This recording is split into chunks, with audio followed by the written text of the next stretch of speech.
Good afternoon and welcome back to the Kop TV, the voice of football's most famous stands. You lucky, lucky people.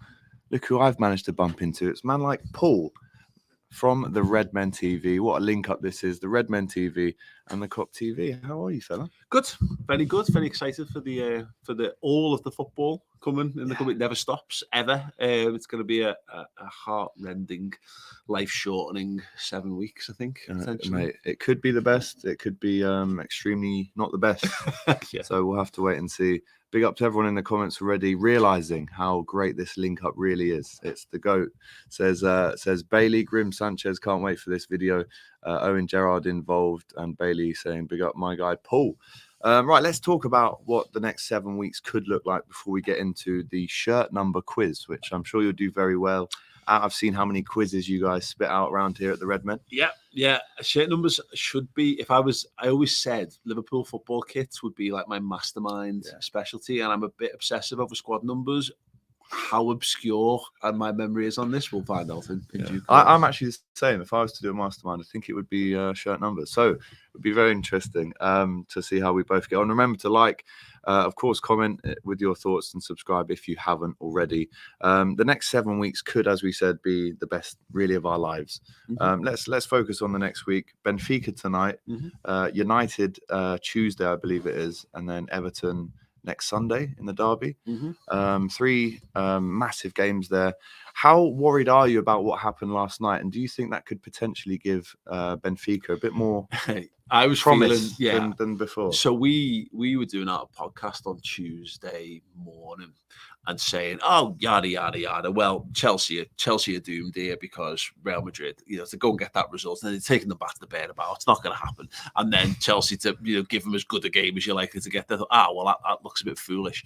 And then the Villarreal, you just expected Bayern to just do it. Yeah, just to do it. So the 2-goal lead that Liverpool have got, I think helps. Obviously, but it is a little thing of they could do very much with just getting the first goal and settling it down, because the longer it goes, then you leave yourself open to upset and shock. And I don't want us to get carried away, because I'll be honest, I think there's a lot of people who were already looking at their Paris travel plans this morning after last night's, because you wouldn't be that cocky about if Bayern were facing us, but you're looking at Villarreal and going, I reckon Liverpool could get past that. But again, got to get past Benfica, and that should have been. But Villarreal, they've had this argument against them, but they got past Juventus. They've beaten United in the Europa League final, knocked out Arsenal, and they've knocked out some great teams in the Champions League. It's really, if we were Villarreal, do you think, or let's say if we were Benfica fans, would you be happy with everyone talking down your chances and almost undermining you? Yeah, definitely, absolutely. We live for that kind of stuff. So yeah, without a shadow of a doubt, and they'll be made up, because it's that not a free hit, but there's an excitement to. I've talked about this at Liverpool. I think we've really enjoyed the climb. Once you're at the top, that's a different battle, and I think that's actually a harder battle sometimes as a fan, because you don't really know how to behave, or we've not got recent experience of how to behave at this level. I think it's easier for the players, because they're the ones who've got something to lose, like being that boxing heavyweight champion, and every time someone steps to you, you've got to dig deep or run the risk of not only losing your title, but also your reputation, the young whippersnapper coming up. So look, Benfica and Villarreal will be made up with the challenge of it. There's no way Benfica to go and turning up to Anfield going, oh, well, we're already out, never mind, let's concentrate on making sure that we definitely finish third in the Premier League. And they'll be thinking, we'll come and give Liverpool some bloody noses and see what happens. And that's what I would be telling them to do if I was in that dressing room. Let's not forget the last time Benfica came to Anfield, they won 2-0, Paul. Simao scoring 2 goals in 05. Well, 06. In the Champions League, obviously we beat them in the Europa League quite heavily. 4-1, I think. But in the Champions League, to the point. Yeah, obviously they knocked us out as reigning champions that time, which is a massive disappointment. But they have. They've got a bit of pedigree, and they're a good European pedigree football team. I think Klopp said it best in the press conference when he said, you've got this to fight, but you've also got to fight against Anfield as well. Yeah. And if it's all well and good, we can think about it from a Benfica perspective, and sure, that's fine. But think of it from a Liverpool perspective. We can beat any team at Anfield, let alone beating any team at Anfield when we've got a 2-goal advantage. So the advantages in Liverpool's hands, absolutely. And this should be fun. It should be a fun night. Should be a fun night. You're going to be there in the Kop, as am I. Looking forward to seeing that one. Let's talk about briefly, before we get into the quiz, United and Everton next week as well. These are the kind of fixtures that we live for as Liverpool fans. How do you rate our chances going into both of these games? Because if we do come out the other side unscathed, I think we are potentially 4 or 5 wins away from maybe winning the title. Obviously, we've got to see what City do as well. Yeah, I think if you're going to play these two teams, this is the best time to play them, arguably. Obviously, playing them earlier in the season was terrific as well, to be perfectly honest. But but we didn't know then. We didn't know how their seasons were going to pan out. You know, Man United could have had a really good season. The fact that we went to Old Trafford and absolutely destroyed them. The fact that, you know, again, the Merseyside derby, we've gone and face down to hoodoo stadiums and actually come out on top. You know, we've really struggled to get results at Goodison and at Old Trafford. And just, I'm made up that we've got them because I think they've got bigger issues than us for once. And it might help them sort of park it, but I think the deep-rooted problems of both of those football clubs, Liverpool, can exacerbate them. If you start strongly in both of those games, they turn on themselves rather than turn on us. You score one, and you walk away back to centre circle, and they're all arguing amongst themselves, and you're like, great. Exactly. Both of those clubs are an absolute shambles at the moment, and Liverpool aren't. So it's weird that I think on paper, Man City's running looks easier because you can't help but look at Merseyside derby, you can't help but look at Manchester United. But any other season, they are really, really, really difficult games, and it will be a fight without a doubt. But they're both teams on the down, and Liverpool are very much a team in the ascendancy. So it should play in our favour. In terms of the games that Liverpool are, I think the really difficult fixture is the Tottenham one.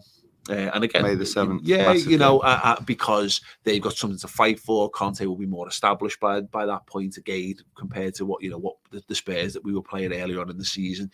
So yeah, I think that's the real one I'm worried about. And I'm always worried about United and Everton because of just the bragging rights. Yeah, because I hate losing to both of those football teams. And that's anxiety rather than any genuine fear based on the levels of the teams. Yeah. No, it's a good point. And I think if we're looking at these 3 games as season defining, then of course we have to win them all, and convincingly, I would argue. Just give me a quick score prediction tonight and the games next week as well. I think Liverpool get past Benfica. I think it could be quite tricky work. It might be like a 2-1. A 2-1. I just want what I want is Liverpool to score the last goal no matter what, even if they don't win the game on the night, as long as they progress. So we get that feeling of euphoria. We'll be in a semi-final. Let's celebrate. It was a bit flat because we lost the second leg to Inter, which is a bit like, oh, okay, we're in the next round. There was no like pomp around it, which there should be. And which other one? Sorry, the United and Everton as well. Yeah. I think we'll win both of those games. I think we'll probably win quite comfortably. I think they've got the 3-0, 3-1 kind of vibes about them. Okay. Big wins there that Paul is going for next week. What a time to be a Liverpool fan. Big up to Captain Sal. City and Chelsea, the only teams capable of beating us. The rest getting slapped. Liverpool will and must win all 4, says Chris. Kop TV, Redmen TV and Anfield Rap, no one comes close. Well, listen, we appreciate that. Thank you for the nice words. It's always nice to be nice. Right then, here's what you've all tuned in for.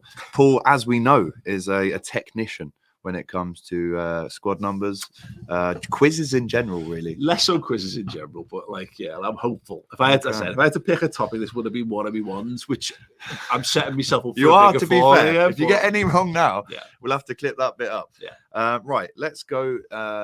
Again, we're talking about shirt numbers here, and this was a season where there was a lot of shirt numbers.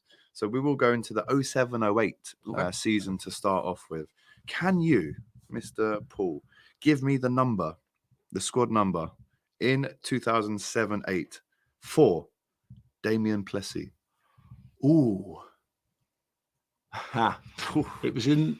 Oh, shit. I think in this season, he played a game at the Emirates in a white kit and Crouch scored. Yeah. And it was 1-1. Yeah. And it was sandwiched in between them Champions League games we had with them at that time as well. I feel like he was in the 40s. Or you'd be correct. I'll give you that. He's in the 40s. My instinct was 48, but I'm torn between 48 and 45. Oh my goodness me. Trudon in the comments reckons it's 28. I can tell you that's wrong. There was no 28 in this season. But do you know what? You are absolutely, you couldn't be closer. 47. It's 47. Yeah. I'll give you that. 40. And to even know it's in the 40s, you have to be honestly, that's impressive. Let's move on a season. A season that, again, was close to success. We were so close. And we had a few players that were in and around the fringes of this squad that never really played this season, but came into it next season. He was a striker, and his name was Nathan Eccleston. Again, very hard.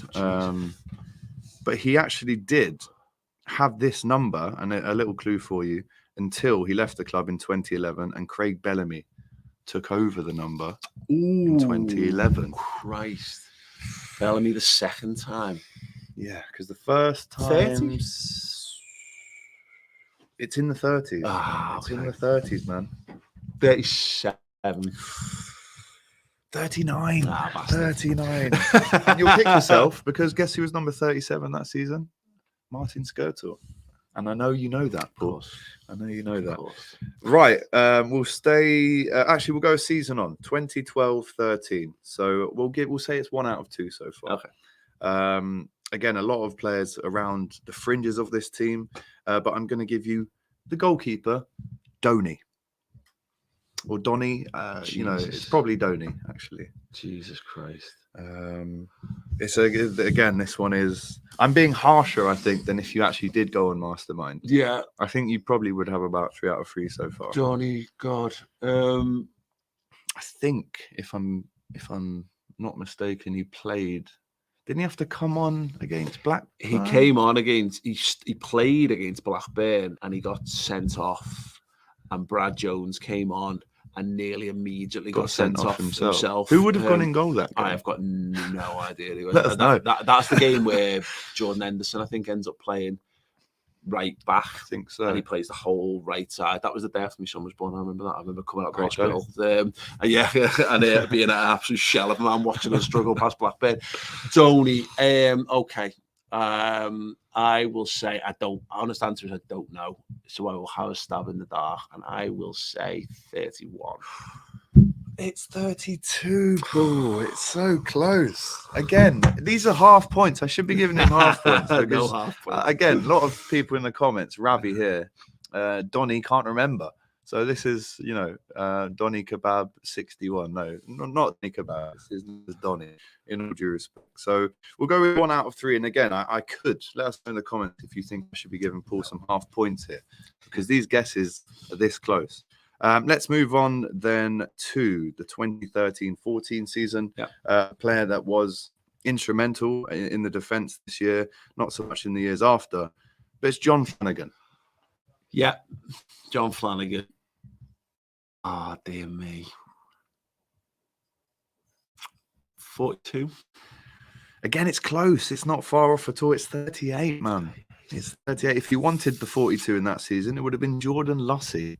Yeah, okay. There you go. Right, we're sticking with goalkeepers. A season that really, looking back on it, changes everything for Liverpool. It's 15-16. As we know, in October, Brendan Rodgers gets sacked. Klopp comes in. Yeah. And he's left with a squad that isn't the best. And I think there's maybe only 2 or 3 players that are still around. Again, a goalkeeper who is probably more known for the colour of his hair more than anything else, and how it really clashed with the kit that we had this year. Yeah. And you know who I'm going to say. Yeah. It is, of course, Adam Bogdan. What number was he? Christ. Adam Bogdan. A horrible number, really, Freaking hell. If we're being honest. I think this game that he played in, we lost 3-0 at Watford. I was there. You were there. I was in the away end for that one. And we've lost 3-0 at Watford twice, actually, in recent years. Which horrifying game isn't of football, great. That. Lucas Labour at centre. Adam Bogdan. Any guesses in the comments? No way. Collab of the century, says Cam. Paul's ball knowledge is hard. Yes, definitely it is. Hungarian beast. I have got no idea here at all. I mean, there's a few guesses in the comments there. I would. Christ. Adam Bogdan, Jesus Christ. Actually, There's randomly, actually 3 accents on each A in Adam Bogdan's full name. I was at the fan convention over in Vancouver in November. There's a guy walking around with an Adam Bogdan shirt on as well. I don't know where yeah, I know. What? Yeah, obviously A guy? a hipster choice, like I think. But there's hipsters, and then there's just pure stupidity choices. He must be the only guy in the world. I am gonna have to go with I'll go with the popular. I've got no idea. I'm basically I can see the comments. I will go with Vishnu Patel's 34 as a guess. Do you know what? You were lucky that Vishnu Patel guessed it, because you are right. Boggers, in fact, was number 34, Adam Bogdan. There you go. Right, let's go with 2016-17, a defender that I think we signed in the summer of 13, and this guy was really supposed to be the next big thing. Thiago Ilori was really supposed to be the next kid. We bought him so young, let him bed in. Again, if you know, I won't tell you who took the number over because it would kind of give it away. Yeah. But Portuguese defender, think cultured, Portuguese number. Ooh. Cultured. I think Portuguese here's a number. clue for you. Go on. The number that Ronaldo started off with at Sporting Lisbon, it's 2 less than that. Oh, Jesus. So if you know your shirt numbers, you'll know that. Big up to Tiger Jet, showing love all the way from Japan right now. Trudon reckons it's 22. Ikil reckons it's 66. We all know that whose number that is now. Of course. Is it 26? Do you know what? You're right.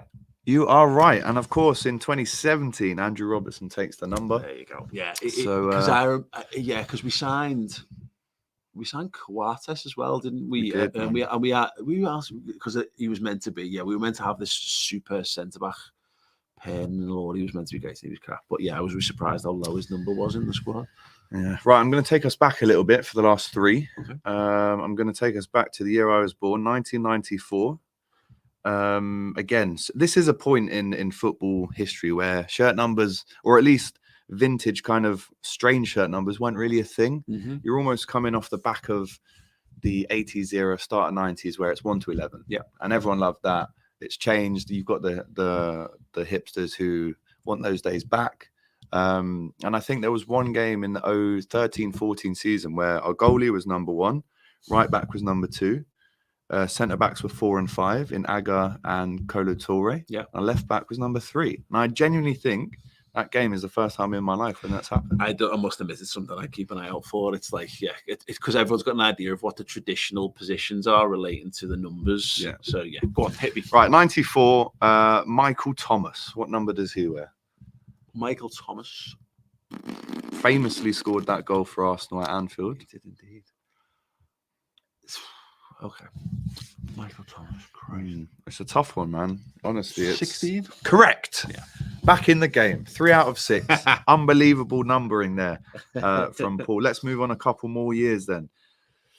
97. Again, a name that I've seen on a lot of podcasts. I've heard a lot of said about him. I can't actually remember him playing for Liverpool. It's a goalie, and it's Tony Warner.